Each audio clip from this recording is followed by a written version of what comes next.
สบายดีไอ้แก้วโอ้ลงมือแต่เช้าอลีเนาะโดยเอาส อ๋ บายดี อสบายดีเอ้าปิ่นไปทางหนักอะไอ้แก้วใครจะมาทมที่ให้เจ้าอีกแล้วบาทนี่ โดย ป๊าดโถรถมา เวียกลายอลีพี่น้องเอ้ยมื้อนี้ฮะ มื้อนี้ซับซ้อนเลยเหมือนนี้เนาะ เวียกลายแฮงอลีใครจะมาทมที่ให้ไอ้แก้วเพราะว่านี่แหละมันลุบอันนี้ก็รถเฮาก็มารวดเร็วทันใจขนาดเวียกลายเวียกอลีมื้อนี้ต่ำกันนะพี่น้องที่แรกๆว่าที่ซอยไอ้แก้วเฮ็ดกระต๊อบยังแน่ที่เบิ่งเพิ่นทมดินแน่ยังแน่ที่ไปสั่งเซามาให้น้องอเบยแน่ ยังบ่พอเท่านั้นอีกสิอันซื้อที่ดินอีกจังหน่อย ชื่อที่ดินอีกมื้อนี้ป๊าดโตะ โอ้มา มาแล้วพี่น้องเอ้ยโตะรวดเร็วทันใจขนาดเลยรถใหญ่แท้นี่อยากได้เด้ โตะพี่น้องรถจกนะพี่น้องอันนี้มาทมที่ให้ทั้งไอ้แก้วเพิ่นแล้วได้เพิ่นไปเอาอยู่พุ่นสบายดีและสวัสดีพ่อแม่พี่น้อง FC เบิดสุขสุขคนเนาะว่าจะเป็นทางไทยฝั่งลาวหรือว่าสิเป็นทางต่างประเทศกันยินดีต้อนรับเข้าสู่ช่อง YouTube บ่าวแอนสตูดิโอหรือว่า Facebook Fanpage บ่าวแอนอีกแล้วนะพี่น้องเนาะซึ่งเปิดภาพมาตอนนี้ก็ยังอยู่บ้านของน้องอาเบยเพิ่นอีกคือเก่าเนาะพี่น้องเนาะเพราะว่าหลังจากที่ไอ้แก้วเดินทางมาแรงวานนี่พี่น้องเพราะว่าตอนเช้านี่เพิ่นก็จะได้คุบเครื่องคุบครองเข้ามาเป็นเพื่อนบ้านของน้องอเบยเลยเนาะพี่น้องเนาะและหลังจากนั้นทางเฮาก็จะทำการซื้อดินซื้อดอนให้ทั้งไอ้แก้วเพิ่นเนาะพี่น้องมื้อนี้นะแล้วก็ถมดินให้เพิ่นพร้อมเนาะพี่น้องแล้วก็ทำกระต๊อบให้เพิ่นพร้อมเนาะพี่น้องป้าโตค่อนข้างจะเรียกหลายพอสมควรเนาะพี่น้องทางทีมงานเฮาก็จะแบ่งแล้วก็แยกกันรับหน้าที่เนาะพี่น้องหน้าที่คนหนึ่งแบบว่าเบิ่งเพิ่นถมดินบ่หน้าที่หนึ่งก็เบิ่งเพิ่นซื้อดินนี่แหละเนาะพี่น้องแล้วก็สร้างกระต๊อบให้ทั้งไอ้แก้วเนาะพี่น้องเพราะว่ามันมาพร้อมกันเลยงานมาพร้อมกันเนาะพี่น้องเนาะทางเฮาก็เลยจะสวยๆกันนั่นแหละแบบนั้นเนาะพี่น้องเนาะสมมุติว่าตอนนี้ทั้งไอ้แก้วเพิ่นก็ฮุบเครื่องฮุบครองมาฮอดเป็นที่เรียบร้อยเนาะพี่น้องเนาะหลังจากนี้ก็ทางเฮาก็จะไปให้ในบ้านเพิ่นนี่แหละมาเบิ่งดินเบิ่งโดนแล้วก็จะเซ็นกันให้มันถึกต้องตามฮีตของประเพณีเนาะพี่น้องเผื่อมันจะบ่ให้มันยากทีหลังให้แหละนะพี่น้องเนาะก็โอเคนะพี่น้องผมเป็นการทักษะเสียเวลาก็จะให้พ่อแม่พี่น้อง FC เบิ่งบรรยากาศเลยว่าเป็นจังไดหลังจากที่ไอ้แก้วเดินทางมาแล้วก็มีข่าวดีเรื่องทมที่เลยเนาะพี่น้องพร้อมกับสร้างกระท่อมเนาะพี่น้องถ้าแบบว่ามีงบประมาณถ้าว่ามีงบประมาณก็จะต่อเติมเงินเพิ่นเนาะถ้าว่าคนใดอยากซอยเรือเพิ่นก็ทางบ้านก็ยินดีสิเป็นสะพานบุญให้เด้อพ่อแม่พี่น้องเด้อโอเคกระทันก็ไปเบิ่งกันเลยนะพี่น้องเนาะเอ้าพี่น้องตอนนี้ไอ้แก้วก็ลงมือเฮ็ดบอลปุกกระต๊อบแล้วเนาะพี่น้องเนาะสบายดีไอ้แก้วโอ้ลงมือแต่เช้าอลีเนาะ โดยเอาส อ๋ บายดี อสบายดีเอ้าปิ่นไปทางหนักอะไอ้แก้วใครจะมาทมที่ให้เจ้าอีกแล้วบาทนี่ โดย ป๊าดโถ รถมา เวียกลายอลีพี่น้องเอ้ยมื้อนี้ฮะ มื้อนี้ซับซ้อนเลยเหมือนนี้เนาะ เวียกลายแฮงอลีใครจะมาทมที่ให้ไอ้แก้วเพราะว่านี่แหละมันลุบอันนี้ก็รถเฮาก็มารวดเร็วทันใจขนาดเวียกลายเวียกอลีมื้อนี้ต่ำกันนะพี่น้องที่แรกๆว่าที่ซอยไอ้แก้วเฮ็ดกระต๊อบยังแน่ที่เบิ่งเพิ่นทมดินแน่ยังแน่ที่ไปสั่งเซามาให้น้องอเบยแน่ ยังบ่พอเท่านั้นอีกสิอันซื้อที่ดินอีกจังหน่อย ชื่อที่ดินอีกมื้อนี้ป๊าดโตะ โอ้มา มาแล้วพี่น้องเอ้ยโตะรวดเร็วทันใจขนาดเลยรถใหญ่แท้นี่อยากได้เด้ โตะพี่น้องรถจกนะพี่น้องอันนี้มาทมที่ให้ทั้งไอ้แก้วเพิ่นแล้วได้เพิ่นไปเอาอยู่พุ่นเนาะโตะเอาพี่น้อง FC หลายๆคนก็คอมเมนต์เข้ามาอยู่ว่าอยากให้จูดธูปก่อนเพิ่นว่าบอกเจ้าที่เจ้าทานก่อนบอกเจ้าที่เจ้าทานเพิ่นว่า พูดไว้ซื่อๆเนาะพูดไว้ซื่อๆแต่ยังบ่ทันได้อัน เดี๋ยวตอนปลุกจังอัน ยังบ่ทันได้ลงมือ ตอนปลุกอันเอาเช้าขึ้นจังอันน่ะเนาะ แม่นเอาเข้าขึ้นก่อนจัง น้อยเพิ่นได้อายนี่ฮะ นั่นแหละเมียผมเมียไปขุดก่อนนี่ บ่อันคุมนี่น้อยโพดนี่ฮะไม่เจ้าใหญ่เติบได้นี่ บ่ใส่ตัวน้อยก่อนน่ะ ตัวน้อยก่อนบ่ สองอัน มาทางไอ้แก้วอีกสบายดีเด้อไอ้แก้วเป็นนาทีต่อมาเป็นทางบนกำลังปุดปุ่มอยู่เนาะเพชรสี่ปุ่มบ่ แม่นแหละ สี่ปุ่มสี่เสาว่าซั่นเนาะ โดย เรียกก็หลายอีหลีไอ้แก้วมื้อนี้โอ้บ่จักสิซื้อดินแน่เนาะ โดย คือไอ้แซนคำไปเวียกบ่มื้อนี้ประมาณนั้นเนาะ โดยเขาออกนามาเลย ออกนาไปแล้วเนาะ โดย ครูฮูเพิ่นไปน้อยเพราะว่า ไปใส่ไป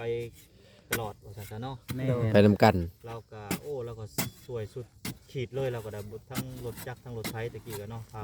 ดินว่าซั่นซะเราก็โอ้ แต่มื้อนี้หันเพิ่นข้าวเวียกเนาะ แม่ เอา นๆ ไปนาเมื่อนี้เรื่องท อืม ำทุกคนแล้วเมื่อนี้อยู่ในบ้านนะบ่มีคนอยู่แล้ว อ๋อ หนึ่งคำแล้วจะออกหน้าเนาะ โดยทุกวันเขาออกนาอีก โอ้ยเลย เอาใหม่1ค่ำเดือน6 โดย น้องพี่น้องแดดอะไรได้ทางน้องเอาเบยเพิ่นก็ช่วยไอ้แก้วทำกระต๊อบน้องพี่น้องพอเพิ่นได้เพื่อนบ้านใหม่เพิ่นก็เลยช่วยกันเพราะว่าหลังจากนี้น้องเอาเบยก็จะบ่ได้เหงาเด้เพราะว่าอยู่คนเดียวนี่จะเหงาเนาะพี่น้องแต่ว่ามีไอ้แก้วมาเป็นเพื่อนก็โอ้บ่เหงาแล้วเพิ่นให้เด้เพิ่นก็ไปช่วยโอ้เพิ่นก็ดีใจเด้ได้เพื่อนบ้านใหม่มาอยู่นำใครก็อยู่ผู้เดียวเพราะว่าทั้งทีมงานทำบ่ได้มาเพิ่นก็จะบ่มีหมู่มีคู่เนาะพี่น้องอันนี้แบบว่าถ้าว่าทีมงานทำบ่ได้มาเพิ่นก็มีหมู่มีคู่แบบว่าไอ้แก้วก็จะมาอยู่เป็นหมู่เป็นคู่เพิ่นอยู่นี่แหละเนาะพี่น้องเนาะก็ถือว่าดีอยู่มีเพื่อนมาอยู่นำใครกว่าอยู่ตัวคนเดียวก็จะได้ใส่กันเวลาไปหันไปนี่ขึ้นมาก็พอได้เอิ้นกันเนาะพี่น้องเนาะซึ่งมันว่าทั้งลูกเพิ่นก็บ่แหละไปถ่ายเพิ่นเนาะพี่น้องเพราะมันบ่มีบ่อยู่มันมีแต่แดดนะเอาพี่น้องเอ้ยมาตอนนี้เพิ่นก็ปาเท่าได้แล้ว2รถเนาะพี่น้องนี่1 2รถดามมันก็มาถอกเลยได้ถือว่าไวงานเร่งรีบขนาดพี่น้องเอ้ยอีกบ่โดนนี่ก็น่าสิแล้วเด้นี่เพิ่นคือบ่ถอกอีพี่ก่อนหรือว่าเพิ่นสิดูดลงบ่พุ่นล่ะเนาะพี่น้องไปอีกแล้วพุ่นยังก็ได้2รถถือว่าใหญ่ได้รถเพิ่นนี่จะรถละเท่าไหร่เด้เนาะบ่พรรถเท่าไหร่นี่นะ ถ้าว่าพร้อมดันนะรถ4แช่ คือใหญ่แท้ 10ล้อเด้ บนบ้านเฮาคือรถน้อยๆตอกป๊อกอยู่ บ้านเฮาขายดินแพงโคตร อ๋อ มันถือว่ากองใหญ่เนาะ ใหญ่ โอ้ แน่นี่ 3-2กองอยู่บ้านเฮาบ่ได้นี่บ้านเฮา3,500,000ติ รถ500บ้าน รถ500เพิ่นสิดุดลงมาพี่เนาะเพิ่นมีรถดุดอยู่แล้วว่า อาจจะเคยขึ้นไปพุ่น เพิ่นหุ่นบ่อืม คือดุดมาจักหน่อยหนึง อืม เพราะว่าแถวนี้ก็อาจจะบ่ได้ชมเบิดได้บ่เห็นเลย ทมซ้ำงบเฮาเนาะ ชมซ้ำว่าบ่ได้เพิ่นสิตั้งนั่นนี่สินะ ถ้าจะไปชมเบิดเขตแดนนี่ก็โตระดับเช้าโหลดขึ้นไป พอมันเลิกได้เนาะ อ่า มันเลิกแฮงได้นี่ น้องเบยนี่13โหลด สิทำรถก็เกือบเต็มเนาะ เรียนชม เออ ไปชมกระท่อมก็ประมาณ3โหลดประมาณ16โหลด อืมนี่แหละเนาะพี่น้องผมเป็นบางส่วนก่อนเนาะเอาออกก่อนก็ได้เสียบนะจะหน่อยรถเพิ่นพอดีมันเกะการถเพิ่นได้น่ะ เดี๋ยวชมก่อนจังนั้นนะ เปียกจังเฮ็ดมันบ่แล้วดอกมันนี่น่ะ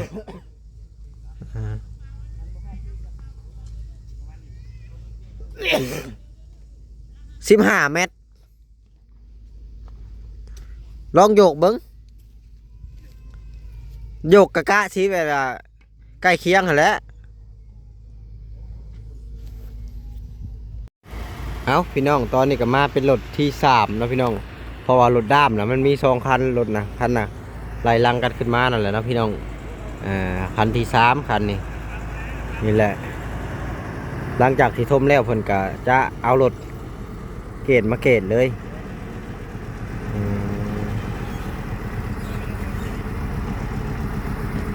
รถก็ใหญ่ได้พี่น้องเอ้ยรถ10ล้อเต็มไว้เอารถ10ล้อนี่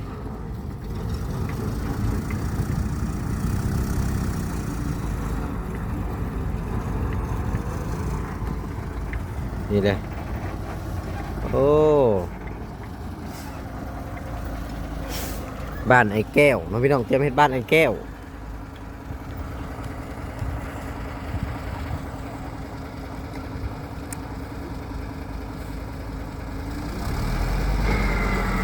นั่นเด้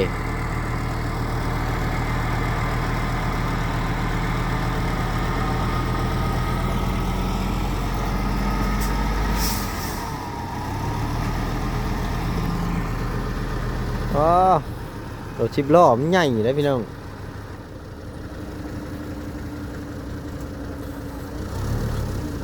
ก็ได้3รถยังอีก6รถเนาะพอ9รถเด้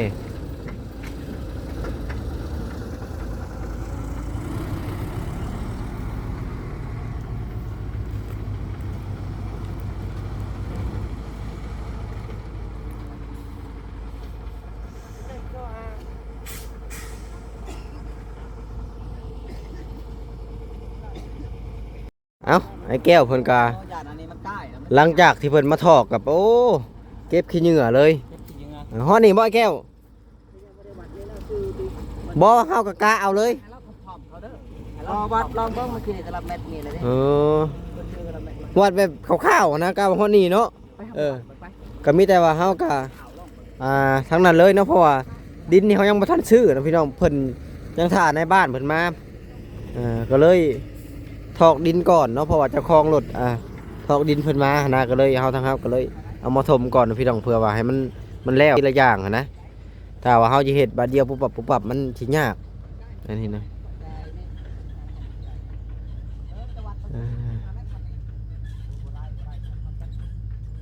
คนแหละ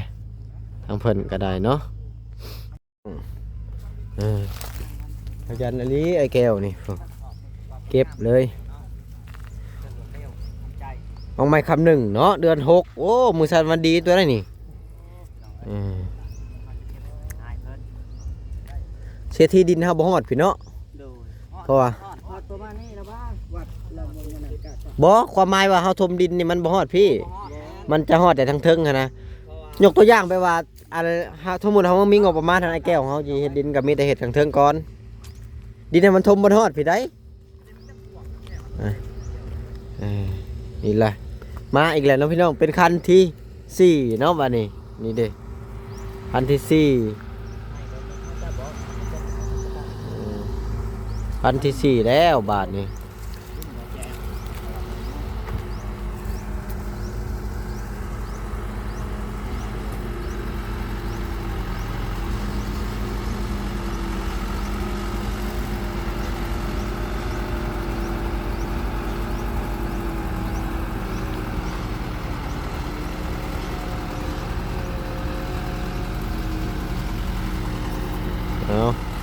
อันที่4เริ่มหลังไล่เข้ามาพี่แล้วบาทนี่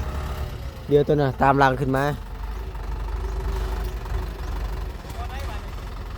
คนเลยไอ้ เอาบอลลุบๆเลยนี่แม่น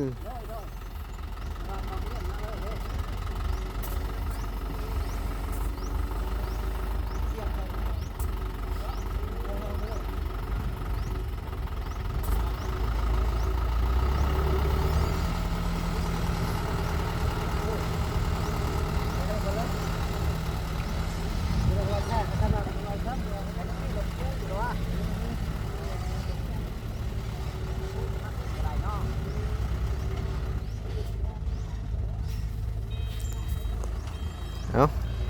คอยติดมาอะไรพี่น้องเอ้ย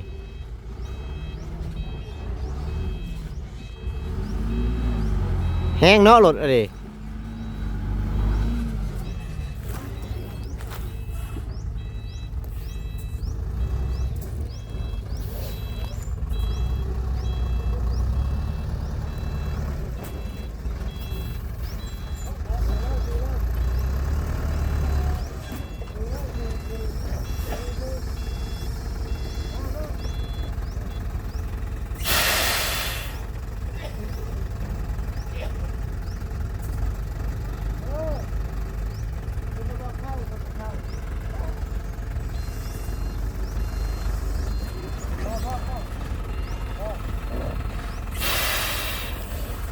นี่ละ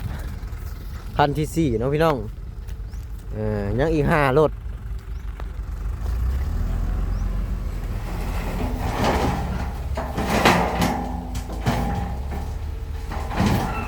ใครแต่มันรถใหญ่รถ10ล้อ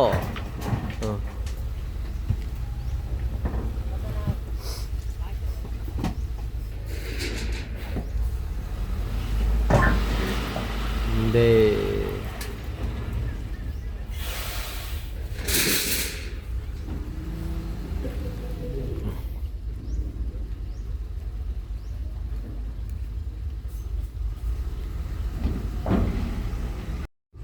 ทางไอ้แก้วกับอนามัยเดินอยู่ตลอดเนาะพี่น้องหากทางความสะอาดอีกอย่างอ้ายเพิ่นก็เป็นผู้ใหญ่แล้วเนาะพี่น้องเพิ่นก็รู้จักแบบว่าอยากได้เนาะใส่ครอบครัวเลยถ้าว่าจะไปซ่าน้องกระเบยนี่ก็บ่ได้ดอกพี่น้องเอ้ยเด็กน้อย ผู้เฒ่าทั้งการ ฮู้เท่าบ่ถึงการน้องกระเบยเนี่ยมีแต่ปั่นรถถีบอย่างเดียวม ได้อย่างเดียวนะ แม่นและอันนี้คืออ้ายแล้วก็โอ้จนมีลูก2ลูก3แล้วจะไปเฮ็ดกับน้องกระเบยนี่ห้วยตายดอก สูตรไอ้ซอย เออ โม่เนี่ยเสียสดแหละ เออ สดเสีย เนาะพี่น้องกันนี่แหละหลังจากนั้นเต็มนี่ก็จะดุดสถานที่นี่มามันเต็มแล้วตะนางอันนี้เฮ็ดอะไรมันเอาขึ้นบ่ได้ดอกดินมาถมอะไรนี่ก็เป็นป้านี่เลยเนาะ ก็บ่ได้ทมบ่ได้กวาดก็ได้นะ เออ ว่ามันจุ๊บ ว่ามันจุดอก จุ๊บมันสิกดเนี่ย เออคำบ่จุพันน้ำสิไล่ลงมาได้นะหั่น หน้ามาแท้ บ่เฮาต้องเกตจะหน่อยจะให้เจ้าเกตให้มันลงทางนั้นเกตทางหน้ามานะให้มันเป็นห้องไว้พุ่นเด้มันบ่ลงซอยนั่น จะ เออ เป็นทมหลักนั่นก็เป็น เออ ได้ แม่นให้มันเกตตัวน่ะให้มันลงทางหน้าโอ้ป้านี่มันลั่งมานี่บึ้มบึ้มเลยน้ำนี่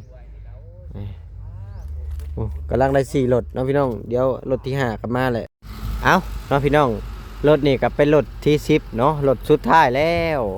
หลังจากนี้ที่เพิ่นทอกแล้วเพิ่นก็จะเอารถคูโบต้าเนาะพี่น้องมาดุดเลยก็สำเร็จเนาะดินนี่ก็จะบ่ฮอดข้างพี่เนาะพี่น้องเพราะว่างบประมาณทางมันมีแต่10รถก็จะ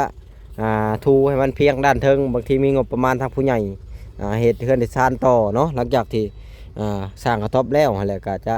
เอาบ่อนไว้ทางเฮือนก่อนเนาะเดี๋ยวมีอันงบประมาณปีหน้าปีไหนเนาะพี่น้องหรือว่ารอบหน้ารอบไหนก็จะเอามาใส่ทางล่างพี่เนาะพี่น้องให้มันเสมอกันนั่นแหละว่าประชาชนซะรถที่10รถก็ถือว่ารถเพิ่นนี่ก็ใหญ่3รถบ้านเบาแอน2ครึ่งเนาะบ้านเบาแอนรถบ่ได้ใหญ่ปานนี้เลยพี่น้องเอ้ยนี่เลยรถที่10แล้วนี่แหละ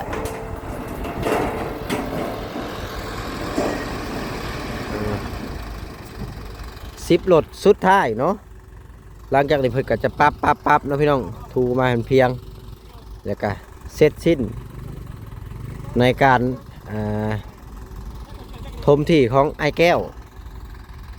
เนาะพี่น้องเอาเนาะพี่น้องหลังจากที่ท่าซูเปอร์เพิ่นมาดุดกะผู้เพิ่นเพิ่นยังไปเวียกเนาะพี่น้องยังบ่ได้ดุดจักเถื่อเนาะพี่น้องนี่โอ้ โอ้พี่น้อง เนาะ สบายดีพี่น้องเอ้ย นี่ดิเบยก็ได้เพื่อนบ้านใหม่เป็นจังไดเบยม่วนบ่ได้เพื่อนบ้านใหม่บ่ได้เงาเลยเนาะบัดนี้เนาะเนาะพี่น้องเนาะ ถ่ายคลิปอยู่จากบ้าน นี่แหละโอเคสำหรับคลิปนี้กับผมมีหยังหลายเนาะพี่น้องจะได้ก็ขอขอบคุณพ่อแม่พี่น้อง FC เบิดสุขคนเนาะที่เข้ามากดไลค์กดแชร์กดติดตามเป็นกำลังใจให้เบาเอ็นเนาะผู้ใดที่เข้ามารับชมคลิปก็ขอให้มีแต่ความสุขกายสุขใจเด้อพี่น้องเด้อสำหรับคลิปนี้ก็ขอตัวลาไปก่อนเนาะพี่น้องสบายดีและสวัสดีพี่น้อง